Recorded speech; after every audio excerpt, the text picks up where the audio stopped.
ইনসাফ নিজের দলের বিপক্ষে গেলেও মুসলমান ইনসাফের পক্ষে থাকবে, দলের পক্ষে নয়।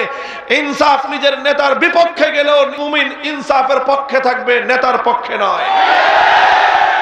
যদি আজকে নবী প্রেরণের সার্থকতাকে যদি তুমি হেফাজত করতে চাও, যদি আল কোরআন এই পৃথিবীর ভূপৃষ্ঠে নাজিল হওয়ার সার্থকতাকে যদি তুমি অর্জন করতে চাও, যে কোনো মূল্যে অন্যায় এবং অবিচারকে উৎপাটন করে খোদার জমিনে ইনসাফ এবং ন্যায় বিচার প্রতিষ্ঠা করবার এই প্রত্যয় থেকে সরে দাঁড়াবার কোনো সুযোগ তোমার নাই।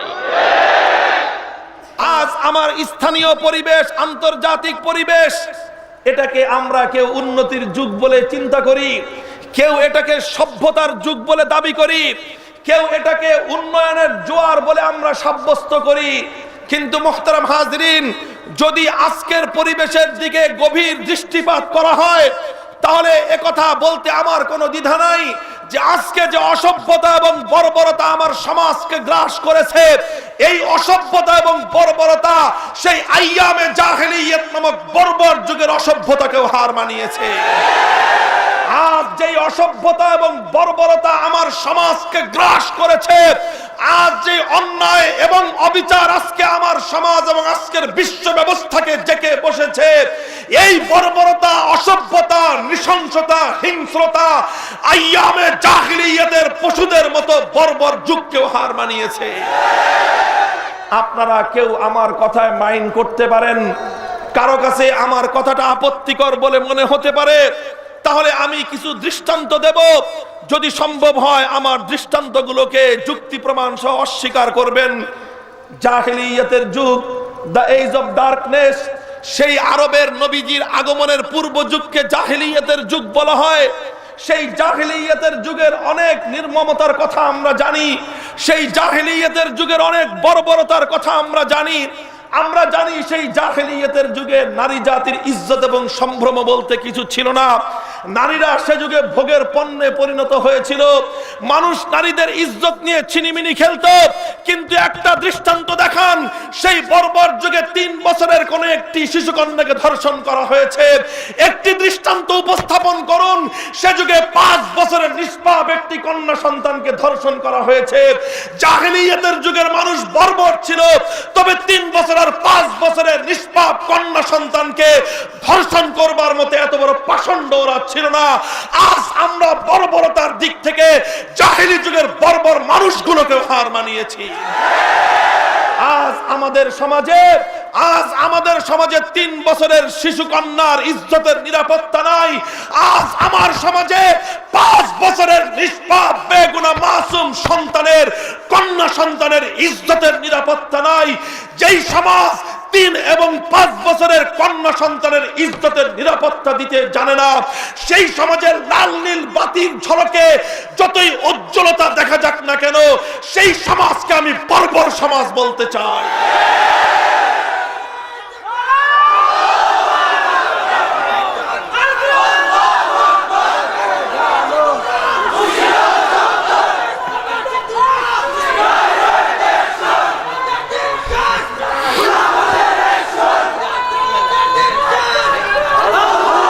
মুহতারাম হাজরিন, জাহেলিয়াতের যুগে মানুষ ধর্ষণ করত ঠিক, কিন্তু আবু জাহালদের যুগে, উতবা, শাইবা, ওয়ালিদ ইবনে মুগীরাদের সেই বর্বরতার যুগে দৃষ্টান্ত আনন্ত দেখি।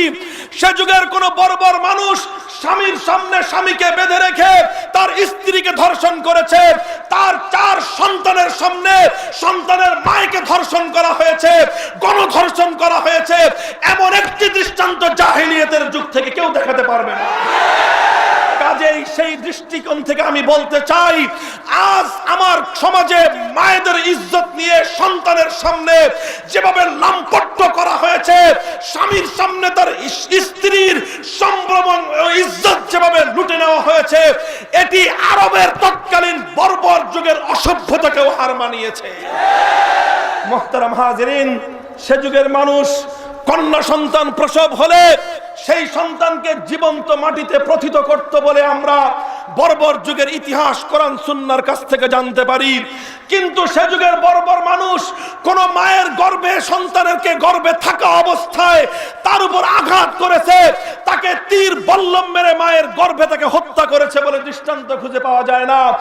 আজ আমরা এমন এক বর্বর এবং অসভ্য যুগে বসবাস করি যে যুগে মায়ের গর্ভে থাকা অবস্থায় সন্তানকে গুলিবিদ্ধ হতে হয়।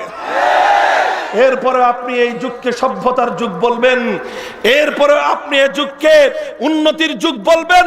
হ্যাঁ, বলতে পারেন।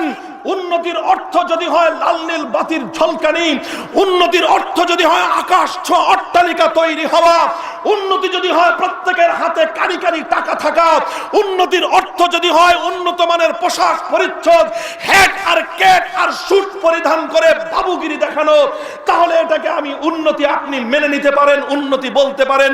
কিন্তু উন্নতির অর্থ যদি হয় মানবিকতার বিকাশ, উন্নতির অর্থ যদি হয় মানুষের জানমালের নিরাপত্তা, উন্নতির অর্থ যদি হয় নারীর ইজ্জত এবং সম্ভ্রমের নিরাপত্তা, উন্নতির অর্থ যদি হয় মায়ের সম্মান প্রতিষ্ঠিত হওয়া, উন্নতির অর্থ যদি হয় শিশুকন্যার নিরাপত্তা প্রতিষ্ঠিত হওয়া, তাহলে আমি বলবো আজকের যুগ জাহিলিয়াতের যুগের চেয়ে অধপতিত যুগ। জাহিলিয়াতের যুগের মানুষ খুন করত, কিন্তু মায়ের বুক থেকে সন্তানকে গুম করে নিয়ে সন্তানের লাশ আর কোনোদিন মা খুঁজে পায় নাই, এমন বর্বরতা জাহিলিয়াতের যুগে ছিল না। আজ আমাদের অনেক মা হাহাকার করছে, দিনের পর দিন কোলবালিশ একটি বালিশকে বুকে জড়ায়ে ধরে বুকের মানিককে খুঁজে ফিরছে। ওই মাকে সান্ত্বনা দেওয়ার কেউ নাই, একথা বলবার কেউ নাই, মা তোমার সন্তান আর কোনোদিন ফিরে আসবে না। মা এখনো প্রতীক্ষার প্রহর গুনছে। দিন পেরিয়ে মাস যায়, মাস পেরিয়ে বছর গড়ায়, বছর পেরিয়ে যুগ গড়িয়ে যায়, মায়ের অপেক্ষার প্রহর শেষ হয় না। সন্তানের লাশের জন্য অপেক্ষারত কোন মা এক যুগ পর্যন্ত অপেক্ষা করেছে। জাহিলিয়াতের যুগে এমন বর্বরতার দৃষ্টান্ত কেউ দেখাতে পারে না। অসভ্য যুগে সভ্যতার দাবি করো, সভ্যতার দাবি করো, সভ্য যুগের নাগরিক বলে অহংকার করো। তোমাদের এই অহংকার মিথ্যা দাম্ভিকতা ছাড়া কিছুই নয়। তুমি আমাকে দেখো, জাহিলি যুগে এমন অসভ্যতা ছিল, বর্বরতা ছিল। একজন মানুষকে খুন করে খুনের আলামতকে ধ্বংস করবার জন্য তার মাথার উপর দিয়ে ট্রাকের চাকা তুলে দেওয়া হতো।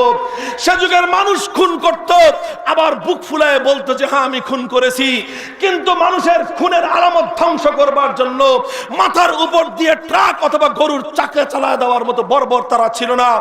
আজ আমরা সভ্য যুগের এই উন্নত মানুষগুলোর বর্বরতা জাহিলিয়াতের যুগের বর্বরতাকে হার মানিয়েছে। বলবেন হুজুর তাহলে কি বলতে চান? আমি বলতে চাই মেসেজ আমার তোমার কাছে একটাই। আল কোরআনের মেসেজ হলো এই, যেই অসভ্যতা, যেই বর্বরতা আর যেই জুলুম শোষণের ঘোর অন্ধকার আজকের বিশ্ব ব্যবস্থাকে, সমাজ ব্যবস্থাকে গ্রাস করে নিয়েছে, এ থেকে যদি উত্তরণ চাও জোরাতালি দিয়ে সংস্কার করে সম্ভব হবে না। এটা শুধুমাত্র কোনো টুটাফাটা টুকটাক সংস্কার দিয়ে চলবে না। টুকটাক সংস্কার দিয়ে এই সভ্যতাকে রক্ষা করা যাবে না। যদি তোমরা সত্যিকার অর্থে উন্নতি চাও, এই গোটা সমাজ ব্যবস্থাকে সমূলে উৎপাটন করে সেই উৎপাটিত সমাজ ব্যবস্থার জীবন্ত কবরের উপর খেলাফতের আশাদার সভ্যতার পতাকা উড্ডীন করতে হবে। আজ আবার আমাদেরকে জেগে উঠতে হবে। আলহামদুলিল্লাহ, আজ অনেকে হতাশাগ্রস্ত হয়ে পড়েছে। আমি এর মধ্যে হতাশার বিন্দু মাত্র কোনো আলামত দেখছি না। আমি দেখছি তোমাকে যখন নতুন কোনো ইমারত তৈরি করতে হবে, তখন তোমাকে ঘুণে ধরা পুরনো জীর্ণ ইমারতটি ভেঙে গুড়িয়ে দিতেই হয়। আজ আমার সমাজের মধ্যে গণতন্ত্রের যেই স্লোগান তোমরা দিয়েছিলে, সেই গণতন্ত্রের ভাওতাবাজি আজ জনগণ দেখে ফেলেছে। আব্রাহাম লিঙ্কনের এই গণতন্ত্র নামক ভুয়া মতবাদ দিয়ে মানবতার শান্তি আসতে পারে না। আজ বাংলাদেশ তার জ্বলন্ত সাক্ষী। আজ তোমরা পক্ষ বিপক্ষ বলে, সরকার আর বিরোধী দল বলে দেশের জনগণকে 47 বছর পর্যন্ত যে ধোঁকা দিয়েছ, আজ জনগণ বুঝে ফেলেছে আসলে প্রকৃত সরকারও লাগে না, বিরোধী দলও লাগে না। এগুলো সব হলো সমাজের সাধারণ মানুষকে নিপীড়ন আর শোষণ করবার হাতিয়ার। আমি বলতে চাই, হে দুনিয়ার মানুষ, হে আমার শাহজালালের পবিত্র বাংলার সাহসী উম্মতে মুসলিমার যুবক সন্তানেরা, শুনে রাখো, আব্রাহাম লিঙ্কনের গণতন্ত্র দিয়ে হবে না, কার্ল মার্কস, মাও সেতুং, লেনিনদের সমাজতন্ত্র দিয়ে হবে না। ঘুরে ধরা এই সমাজের মানুষগুলোকে যদি শান্তি, নিরাপত্তা এবং মানবতার নিশ্চয়তা দিতে হয়, 1400 বছর আগের কোরআন সুন্নাহ ভিত্তিক খেলাফতের শাসন ব্যবস্থার বিকল্প কোনো ব্যবস্থা নয়।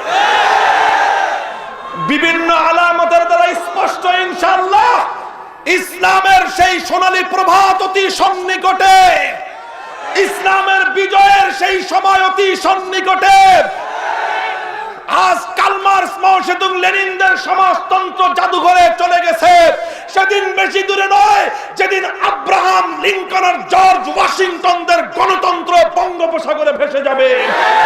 তোমরা তৈরি হও সমাজতন্ত্র আর গণতন্ত্রের কবর রচনা করে এই জাহিলি সমাজের কবরের উপর, বুকের উপর দাঁড়িয়ে কোরআনের রাজ কায়েম করতে হবে, কোরআনের রাজ কায়েম করতে হবে।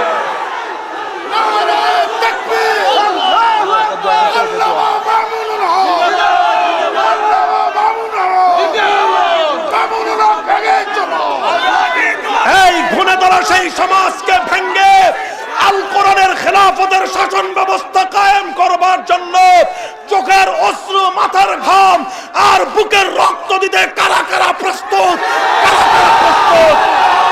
আল্লাহ পাক রব্বুল আলামিন কবুল করুন, তৌফিক দান করেন।